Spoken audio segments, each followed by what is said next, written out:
माता की। भारत माता की। महान स्वतंत्रता सेनानी खुदीराम बोस जुब्बा साहनी के ई वीर भूमि अपने सबके अभिनंदन करे थी। साथियों, मुजफ्फरपुर आता हूं तो सबसे पहले यहां की मिठास ध्यान खींच लेती है। यहां की लीची जितनी मीठी होती है उतनी ही मीठी आपकी बोली भी। और आपका ये प्यार इतनी बारिश के बावजूद भी मैं देख रहा हूं हुजूम आ ही रहा है।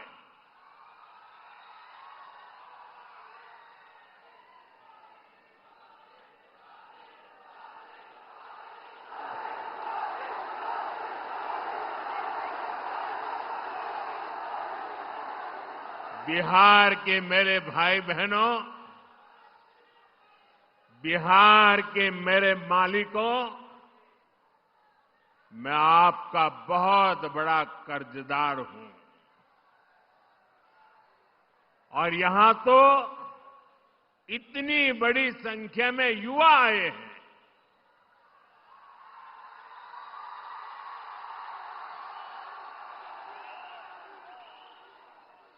इधर मैं बहुत बड़ी मात्रा में माताएं बहनों का दर्शन कर रहा हूं। ये विशाल जनसागर बता रहा है फिर एक बार एनडीए सरकार, फिर एक बार, फिर एक बार, फिर एक बार बिहार में फिर से सुशासन सरकार। साथियों, छठ महापर्व के बाद ये मेरी पहली जनसभा है। छठ महापर्व बिहार और देश का गौरव है। देश और दुनिया में छठ महापर्व मनाया जाता है। हम छठ के गीत सुनते हैं तो भाव विभोर हो उठते हैं।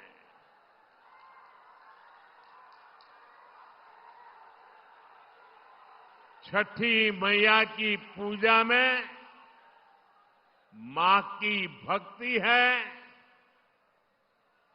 छठी मैया की पूजा में समता, ममता और सामाजिक समरसता है।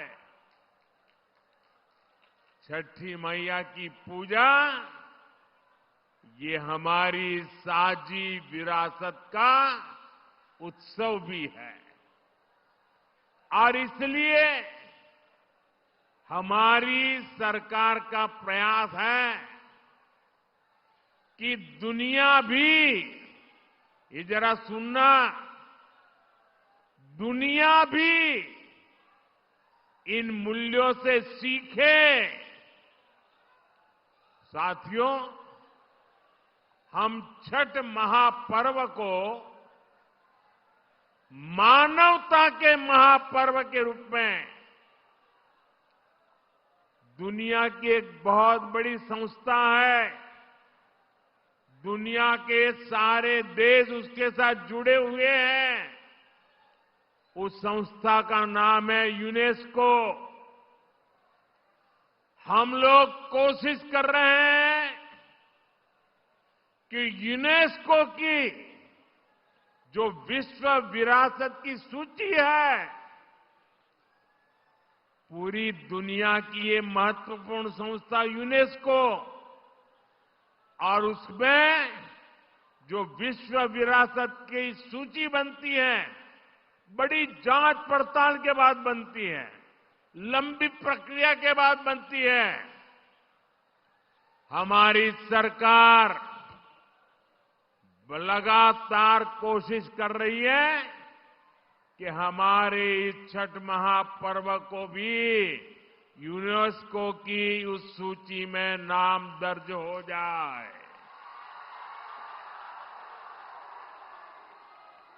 मुझे बताइए, हर बिहारी को गर्व होगा कि नहीं होगा?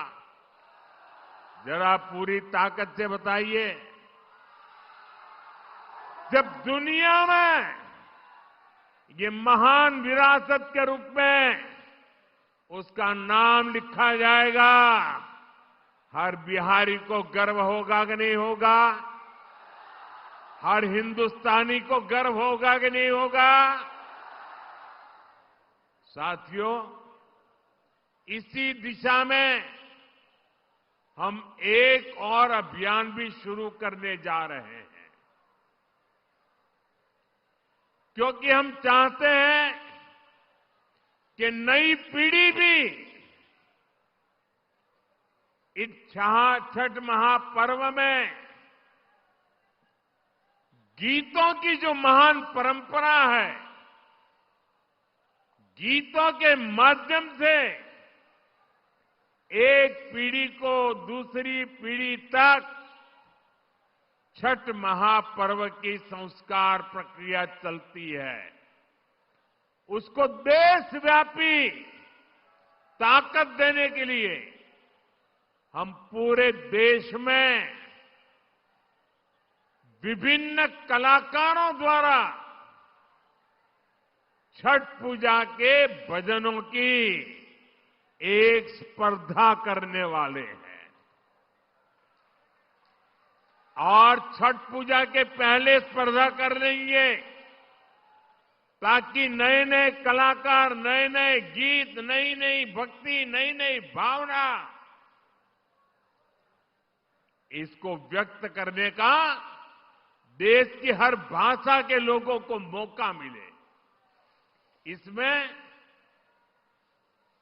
जनता ही चुनेगी कि उन्हें कौन कौन से गीत सबसे ज्यादा अच्छे लगते हैं। जो टॉप के गीत चुने जाएंगे, उन्हें लिखने वाले, उन्हें गाने वाले गायकों, उन सबको अगले साल छठ पूजा से पहले सम्मान किया जाएगा, उन्हें पुरस्कार दिया जाएगा। और ये विचार मुझे इसलिए आया कि मैं इस बार ट्रैवलिंग में जब होता था, रात को सोने से पहले जब थोड़ा समय रहता था, सुबह जब योगा करता था, तो मैं छठी मैया के भजनों को सुनता था। और उसमें मैंने देखा कि एक विदेशी महिला इतने बढ़िया तरीके से छठी मैया के गीत गा रही। मैंने एक नागालैंड की बेटी को देखा, उसके लिए तो हिंदी बोलना भी मुश्किल था, लेकिन वो नागालैंड की बेटी छठी मैया का भजन इतने भावपूर्ण रूप से गाती थी, तो मेरे मन में विचार आया कि अब छठी मैया हिंदुस्तान के कोने कोने में ही नहीं, दुनिया के कोने कोने में भक्ति का भाव जगा रही है। और इसमें से ये अभियान करने का विचार मेरे मन में पैदा हुआ। ये अभियान छठी मैया की पूजा से जुड़ी हमारी परंपरा के संरक्षण में बड़ी भूमिका निभाएगी और नई पीढ़ी को बढ़ चढ़ करके हिस्सा लेने के लिए आमंत्रित करेगी। लेकिन साथियों, आपने देखा है, ये आपका बेटा तो छठी मैया का जय जयकार दुनिया में कराने में लगा है। दूसरी तरफ ये कांग्रेस और ये आरजेडी के लोग क्या कर रहे हैं? क्या कर रहे हैं? छठी मैया का अपमान कर रहे हैं। क्या कर रहे हैं? क्या कर रहे हैं? क्या कर रहे हैं? आप मुझे बताइए, क्या कोई कभी चुनाव में वोट पाने के लिए छठी मैया का अपमान कर सकता है क्या? क्या ऐसा अपमान बिहार सहन करेगा क्या? क्या ऐसा अपमान हिंदुस्तान सहन करेगा क्या? क्या मेरी माताएं जो निर्जला उपवास करती है, क्या वो सहन करेगी क्या? आरजेडी कांग्रेस के लिए कैसी बेशर्मी से बोल रहे हैं। उनके लिए तो छठी मैया की पूजा एक ड्रामा है, नौटंकी है। आप उनकी बातों से सहमत है क्या? ऐसे लोगों को सजा दोगे कि नहीं दोगे? जो माताएं बहनें निर्जला इतना लंबा व्रत रखती है, जो गंगा जी में खड़ी होकर सूर्य देव को अर्घ्य देती है, वो आरजेडी कांग्रेस की नजर में वो तो ड्रामा करती है। क्या बिहार की माताएं बहनें, सारी माताएं बहनें मुझे जवाब दीजिए, क्या बिहार की माताएं बहनें छठी मैया का ये अपमान बर्दाश्त करेगी क्या? साथियों, ये हर उस व्यक्ति का अपमान है जो छठी मैया में श्रद्धा रखता है। और मैं जानता हूं, छठ पूजा के इस अपमान को बिहार चुनाव नहीं, आने वाले सैकड़ों साल तक भूलने वाला नहीं है। मैं छठी मैया की भक्ति को समझता हूं और इसलिए कहता हूं, सैकड़ों साल तक इस अपमान को छठी मैया की पूजा करने वाला कोई नहीं भूलेगा। साथियों,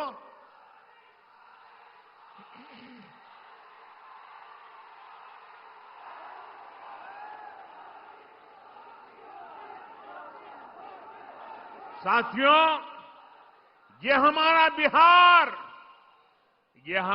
बिहार तो स्वाभिमान की धरती है। जिन लोगों ने छठ पूजा को गाली देने का काम किया है, बिहार ऐसे लोगों को कभी माफ नहीं करेगा। साथियों, बिहार का गौरव और बढ़ाना, बिहार की मीठी बोली, बिहार की संस्कृति, इसे दुनिया के कोने कोने में ले जाना, बिहार का विकास करना, एनडीए भाजपा की ये सबसे बड़ी प्राथमिकता है। जब भारत समृद्ध था, आर्थिक रूप से ज्ञान विज्ञान की सबसे बड़ी ताकत था, तब उसमें बिहार की बहुत बड़ी भूमिका थी। इसलिए आज विकसित भारत बनाने के लिए भी बिहार का विकसित होना बहुत जरूरी है।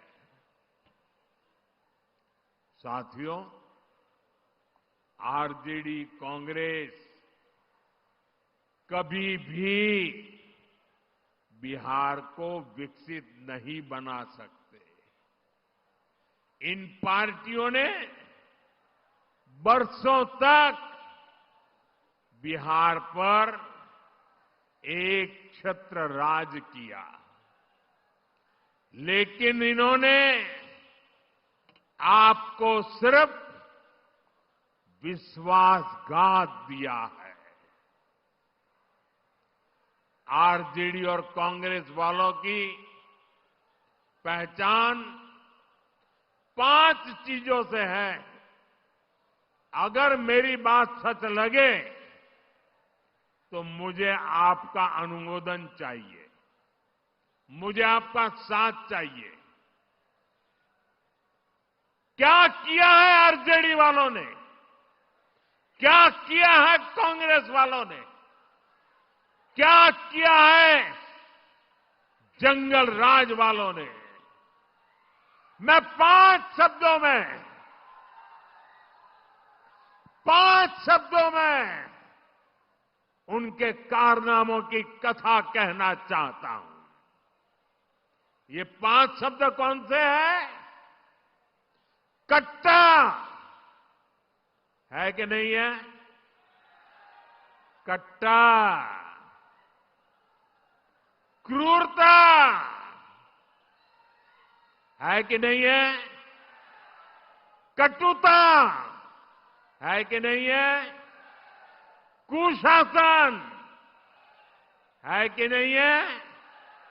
करप्शन, मैं दोबारा बोल देता हूं, कट्टा, क्रूरता, कटुता, कुशासन और करप्शन, ये जंगल राज की पहचान है कि नहीं है? आरजेडी की पहचान है कि नहीं है? उनके साथियों की पहचान बन गई है कि नहीं बन गई है? जहां कट्टा क्रूरता का राज हो, वहां कानून दम तोड़ता है। जहां कटुता बढ़ाने वाली आरजेडी कांग्रेस हो, वहां समाज में सद्भाव मुश्किल होता है।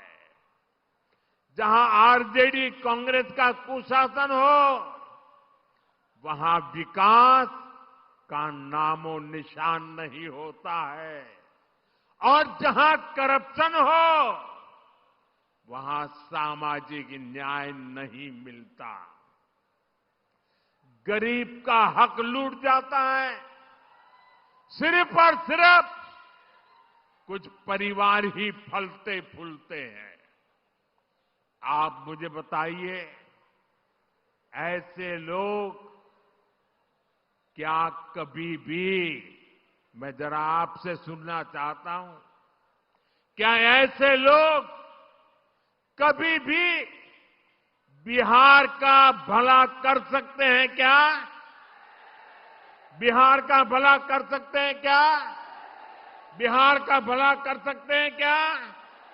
बिहार का भला कर सकते हैं क्या? साथियों, बिहार को आगे बढ़ाने के लिए उद्यम चाहिए, उद्योग चाहिए और उद्योग के लिए जमीन, बिजली, कनेक्टिविटी और कानून का राज चाहिए। अब सोचिए, जिनका इतिहास जमीन कब्जाने का हो, वो क्या किसी उद्योग को जमीन देंगे क्या?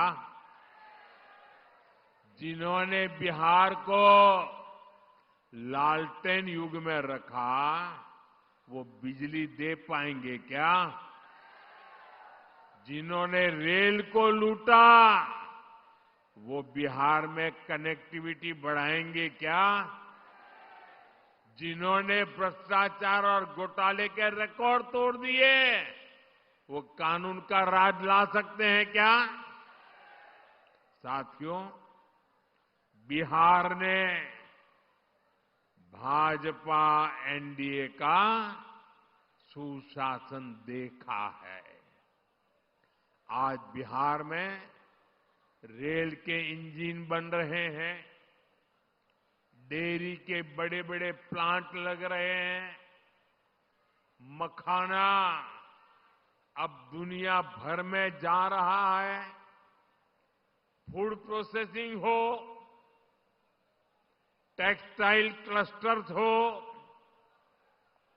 लेदर पार्क हो, आईटी पार्क हो, ये सब हमारे बिहार की पहचान बन रहे हैं।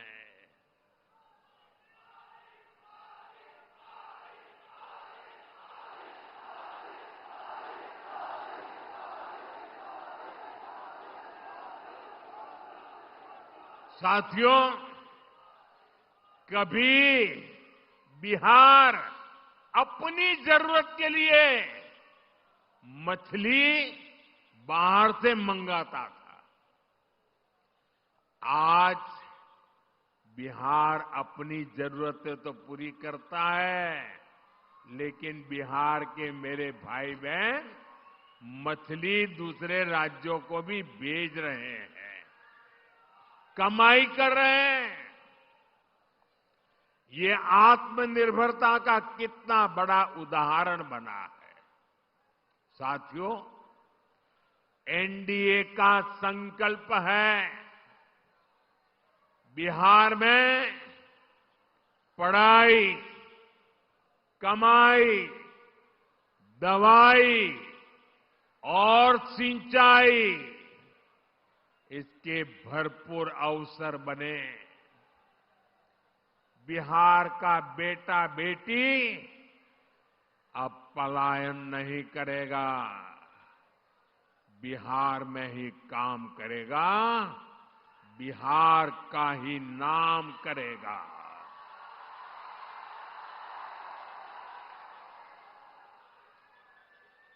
साथियों, जब सुशासन होता है तो सब खिलते हैं, और जब जंगल राज होता है तो सबका दम घुटता है।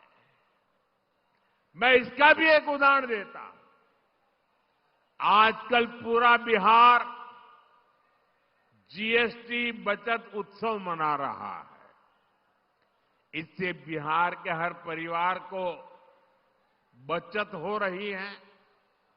हमारे नौजवान साथियों में से कोई नई बाइक खरीद रहा है, कोई नई स्कूटी खरीद रहा है। एक ताजा आंकड़ा आया है, आप इस आंकड़े को जरा याद रखना। ये सारे इतने उत्साही नौजवान मैं देख रहा हूं, जरा आंकड़ा याद रखना।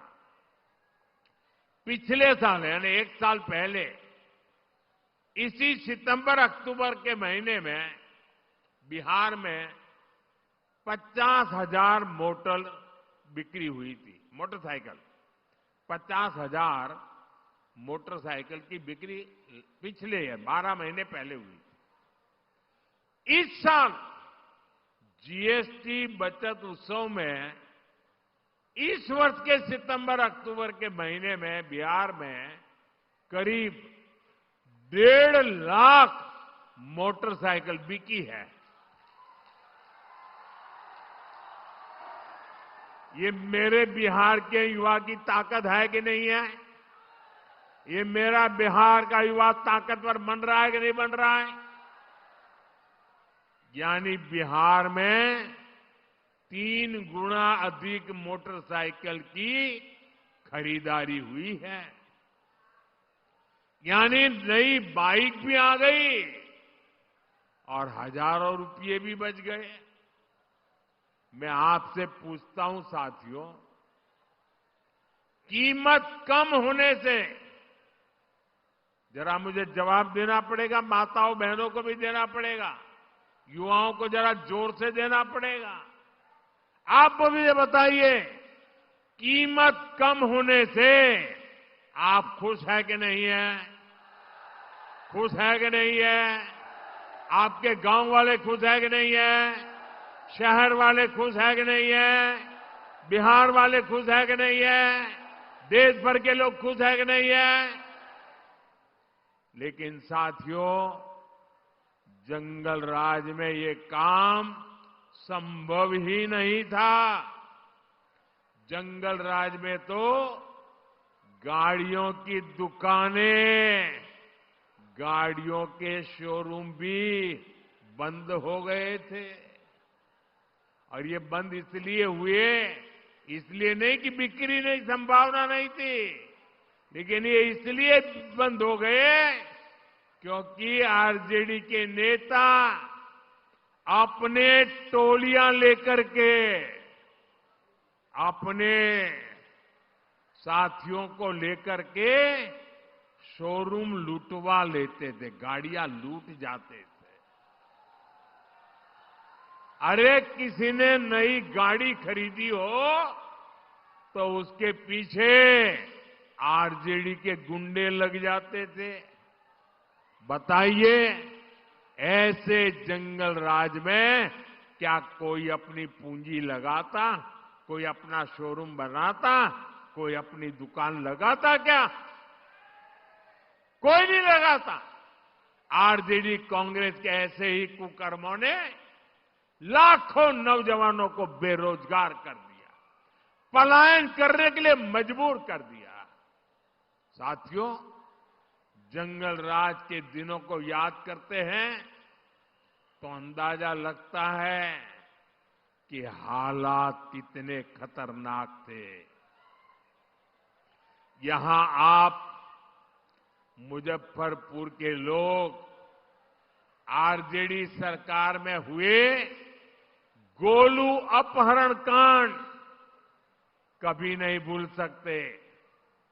जो 20-25 साल की उम्र तक के लोग हैं ना, उनको शायद एक गोलू अपहरण कांड का पता नहीं होगा। जो पुराने लोग हैं, जरा उनको बताना क्या हुआ था। इसी शहर में साल 2001 में स्कूल जाते हुए एक छोटे से बच्चों को, एक बालक को अपराधियों ने दिन दहाड़े किडनैप कर लिया था और बदले में ढेर सारे रुपये मांगे थे। और जब रुपये नहीं दे पाए तो इन आरजेडी के चट्टे बट्टों ने उस गोलू को, उस छोटे से बच्चे को उसके टुकड़े कर दिए। मेरे भाइयों बहनों, उसके टुकड़े कर दिए, बेरहमी से उसे मार दिया गया। पूरे बिहार के जंगल राज में आए दिन ऐसी घटनाएं घटती थी, ऐसे हालात बना दिए गए थे। आरजेडी के शासन में करीब करीब 35 से 40 हजार से ज्यादा अपहरण हुए थे। आज के युवा कल्पना कर सकते हैं कितनी खौफनाक स्थिति थी। साथियों, रोते बिलखते मां बाप से आरजेडी को न कोई तब फर्क पड़ता था और ना ही आज उन्हें आपके सुख दुख से कोई लेना देना है। आपकी किसी चिंता से उनका लेना देना नहीं है। आरजेडी कांग्रेस की नीयत क्या है तो इनके ताजा प्रचार से ही पता चलता है। आप आरजेडी कांग्रेस के खतरनाक नारे सुन रहे होंगे। इतना ही नहीं, चुनाव प्रचार में इनकी बेशर्मी देखिए, इनकी हिम्मत देखिए। चुनाव के मैदान में भी कैसे गाने बज रहे हैं। हम तो हाथ जोड़ करके आपकी सेवा करने वाले गीत लेके आते हैं और ये कैसे गाने बजा रहे हैं। इनके गानों में छरा, कट्टा, दूनाली,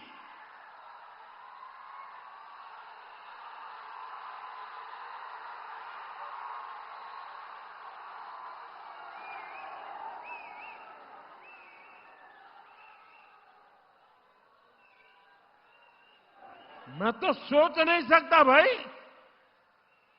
ये छुरा, कट्टा, दूनाली, इसके गाने और चुनाव के मैदान में। इनका मनसा का ये प्रतिबिंब है, उनकी सोच का प्रतिबिंब है। आरजेडी कांग्रेस वाले बहन बेटियों को उठा ले जाने की धमकियां दे रहे हैं। ये बहन बेटियों को उठाने का खेल चल रहा है, डराया जा रहा है। मेरे नौजवानों मुझे बताइए, क्या आपको ये सब स्वीकार है? क्या ये मंजूर है? क्या बिहार की धरती से इन्हें उखाड़ फेंकना चाहिए कि नहीं उखाड़ फेंकना चाहिए? साथियों, बिहार आत्मनिर्भर भारत अभियान की धुरी बनने जा रहा है। बिहार के हर जिले में कुछ न कुछ ऐसा है जो दुनिया के बाजार में छा सकता है। और साथियों, मेरा सपना है कि दुनिया की हर रसोई में कोई न कोई खाने का ऐसा पैकेट जरूर हो जो मेड इन इंडिया हो, मेड इन बिहार हो। ये काम बिहार का किसान और नौजवान कर सकता है। शाही लीची हो, जर्दालू आम हो, हमारा मगही पान हो, मिथिला मखाना हो, ऐसे अनेक उत्पाद बिहार में पैदा होते हैं। यहां के किसान कतरनी और मरचा चावल उगाते हैं। हमारी सरकार ने इन सभी को जीआई टैग दिया है, यानी दुनिया में इन उत्पादों के साथ अब बिहार का ही नाम आएगा। साथियों, एनडीए की डबल इंजन सरकार बिहार में कृषि आधारित उद्योगों पर, फूड प्रोसेसिंग पर बल दे रही है। इसके लिए भी हमारी सहकारी समितियों को मदद दी जा रही है और हम छोटे किसानों के हितों को भी प्राथमिकता दे रहे हैं। पीएम किसान सम्मान निधि जैसी योजना इसके जीते जागते सबूत है। इस योजना के तहत सिर्फ मुजफ्फरपुर के किसानों के खाते में ही करीब 1,500 करोड़ रुपए जमा हो चुके हैं। यहां के किसानों में, मैं बिहार की और देश की बात नहीं कर रहा हूं, सिर्फ इस इलाके की बात कर रहा हूं।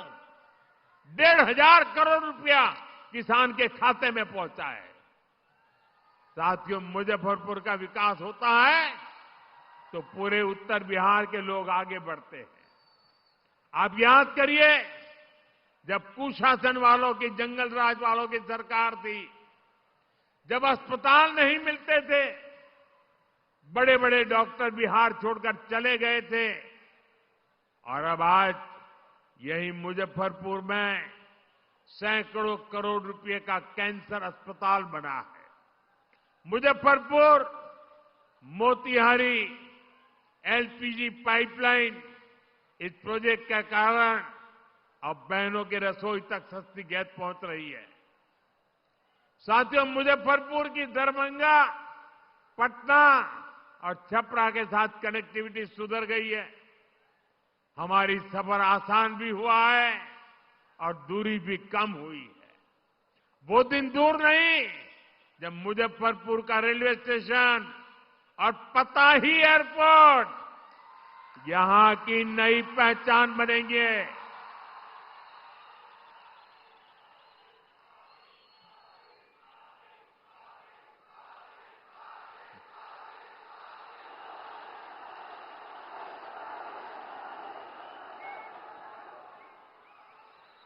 साथियों, ये धरती राजेंद्र बाबू, जेबी कृपलानी, जॉर्ज फर्नांडिस और कैप्टन जयनारायण निषाद की कर्मभूमि रही है। जानकी वल्लभ शास्त्री, बाबू देवकीनंदन खत्री, राम वृक्ष बेनीपुरी और रामधारी सिंह दिनकर जी ने यहां अपने साहित्य को धार दी है।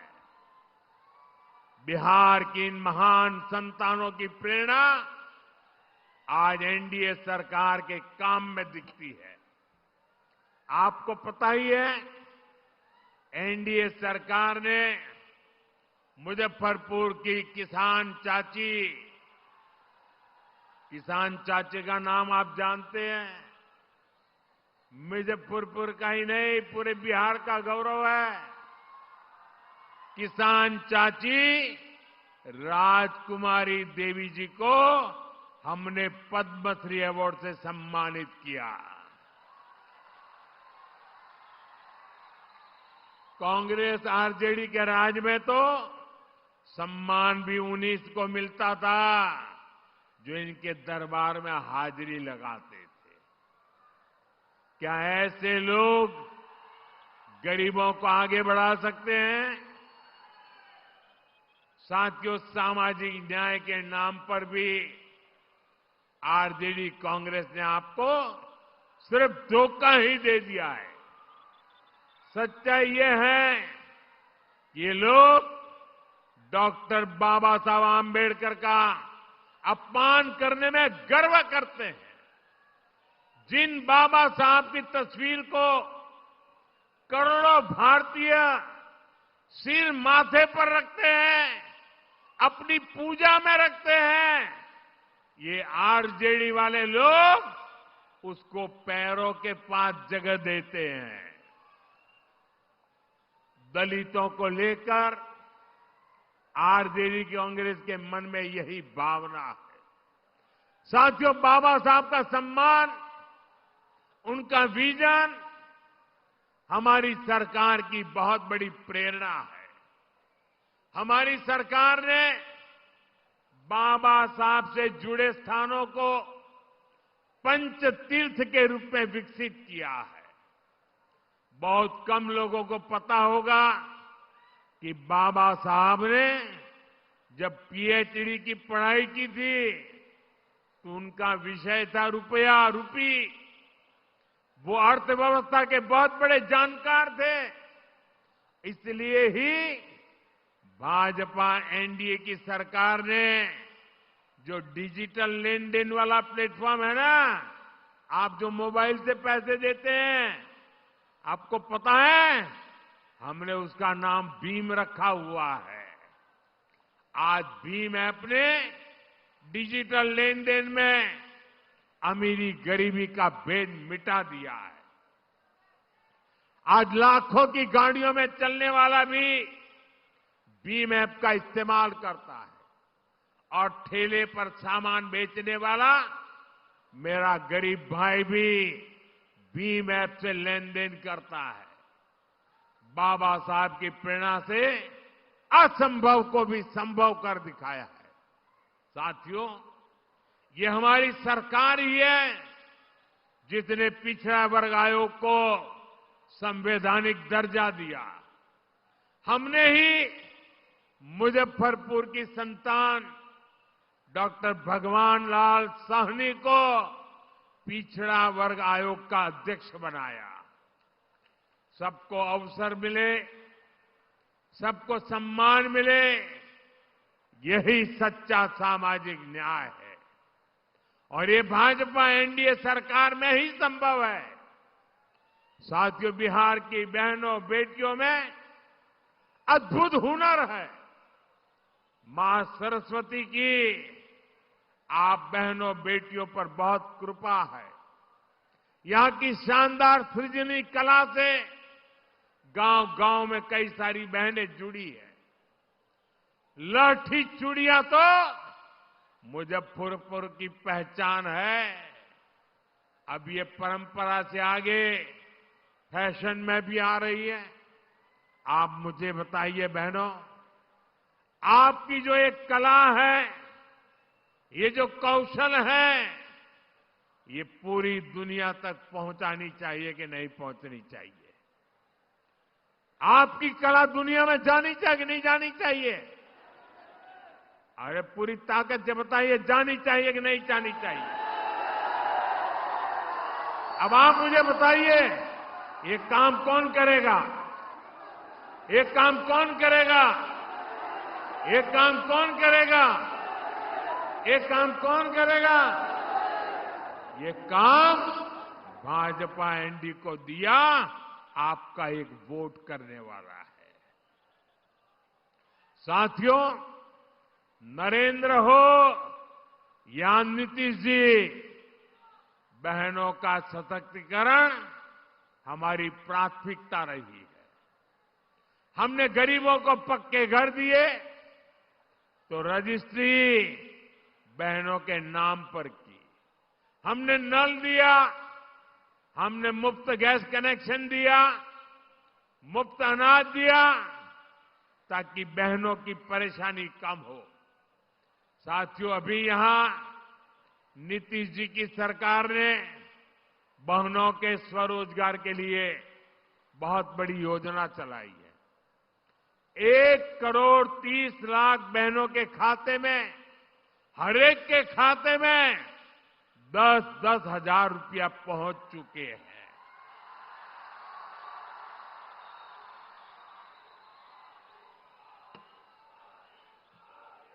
देखिए, सुनते ही बहनों में कितनी चेतना दिख रही है। इस पैसे से बिहार की बहनें अपना खुद का कोई न कोई व्यवसाय, कोई न कोई काम शुरू कर रही है। और मैं आपको विश्वास दिलाता हूं, हम यहीं पर नहीं रुकेंगे। जब फिर से एनडीए सरकार बनेगी तो इन बहनों को अपना काम बढ़ाने के लिए और अधिक प्रोत्साहन दिया जाएगा। साथियों, बिहार के चुनावी संग्राम में अब 2 युवकों की जोड़ी ने, जो अपने आप को युवराज ही मानते हैं, इन 2 युवराजों ने झूठे वायदों की दुकान खोल दी है। एक भारत के सबसे भ्रष्ट परिवार का युवराज, दूसरा बिहार के सबसे भ्रष्ट परिवार का युवराज।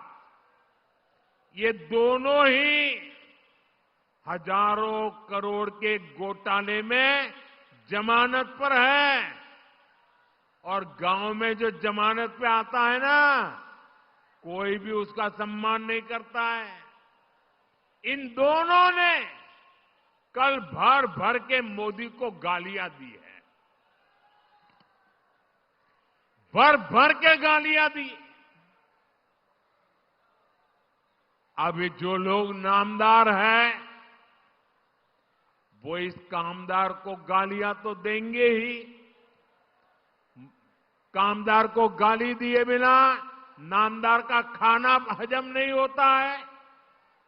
दलित को, पिछड़े को गाली देना तो ये नामदार अपना जन्मसिद्ध अधिकार समझते हैं। और इसलिए ही तो ये लोग मुझे 24 घंटे दुत्कारते रहते हैं, नफरत करते हैं, गालियां देते रहते हैं, गंदी गंदी गालियां देते हैं, सिर्फ इसलिए क्योंकि इन्हें बर्दाश्त नहीं होता कि एक पिछड़ा, एक गरीब घर से निकला, एक चाय बेचने वाला व्यक्ति आज यहां पहुंच गया है।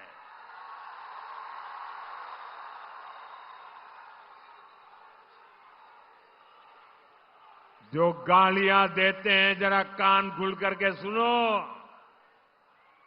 ये आपकी कृपा से यहां नहीं पहुंचा है, ये तो देश की जनता जनार्दन के आशीर्वाद से और बाबा साहब आंबेडकर के संविधान से पहुंचा है। साथियों, इस चुनाव में असली खबर मुझे दी गई गालियां नहीं है, बल्कि आरजेडी कांग्रेस में हो रहा झगड़ा है। आरजेडी कांग्रेस का रिश्ता तेल और पानी की तरह दिख रहा है। एक ग्लास में होते हैं, शीशे का ग्लास है, दिखते तो एक ग्लास में, लेकिन पानी और तेल का मेल ही नहीं होता है। बिहार में हर तरफ से खबरें आ रही है कि कैसे आरजेडी कार्यकर्ता कांग्रेस के लोगों को नीचे घसीट रहे हैं। वही कांग्रेस के कार्यकर्ता भी आरजेडी के लोगों से पूरी दुश्मनी निकाल रहे हैं। जमानत पर चल रहे इन दोनों युवराजों ने कल ये दिखाने की बड़ी कोशिश की कि उनके बीच कोई मनमुटाव नहीं है, कोई झगड़ा नहीं है, लेकिन इन्हीं लोगों के लिए कहा गया है, ऊपर से तो दिल मिला, भीतर फाके तीन। साथियों, इन्हें जो चीज एक साथ ले आई है वो है सत्ता का लालच। इन्हें किसी भी तरह बिहार की सरकार पर कब्जा करना है ताकि भ्रष्ट परिवार मिलकर फिर से बिहार को लूट सके। मुझे आप बताइए कि आप आरजेडी कांग्रेस को फिर से, मुझे आपका जवाब चाहिए, जनता का जवाब चाहिए। आप मेरे मालिक हैं, आप जो कहेंगे वो मुझे मंजूर होगा। आप मुझे बताइए, ये जमानत पर निकले युवराजों को हम फिर से बिहार लूटने की इजाजत देंगे क्या? बिहार लूटने देंगे क्या? इन लोगों को बिहार लूटने का हक दे देंगे क्या? साथियों, आज हर सर्वे में एक बात खुलकर सामने आ रही है। इस चुनाव में आरजेडी कांग्रेस की अब तक की सबसे बड़ी हार होने जा रही है। सारे सर्वे बता रहे हैं और सारे सर्वे ये भी बता रहे हैं कि इस चुनाव में एनडीए की सबसे बड़ी जीत होने वाली है। और इसी चुनाव में आरजेडी कांग्रेस को अब तक की सबसे कम सीटें मिलने वाली है।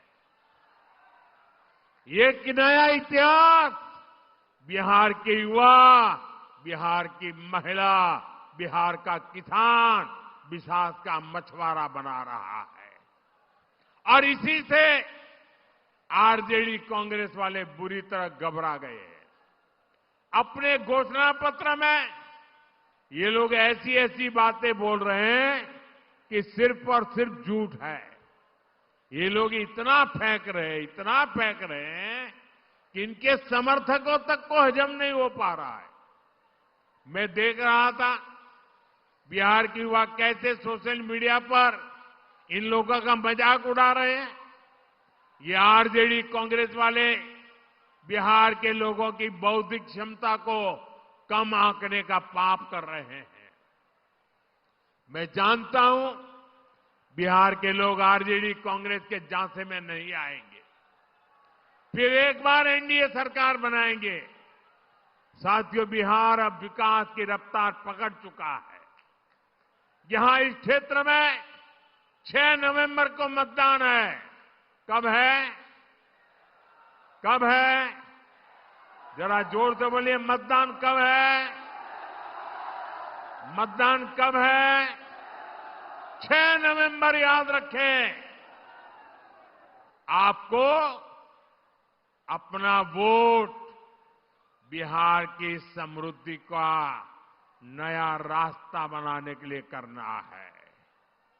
मेरी बात याद रखिएगा, पहले मतदान फिर जलपान। आप इतनी बड़ी संख्या में एनडीए के इन सभी उम्मीदवारों को आशीर्वाद देने के लिए आए। एक बार फिर आप सभी का बहुत बहुत धन्यवाद। मैं सभी उम्मीदवारों से चाहूंगा कि आगे खड़े हो जाए। सारे उम्मीदवार, सारे वहां खड़े हो जाए सब।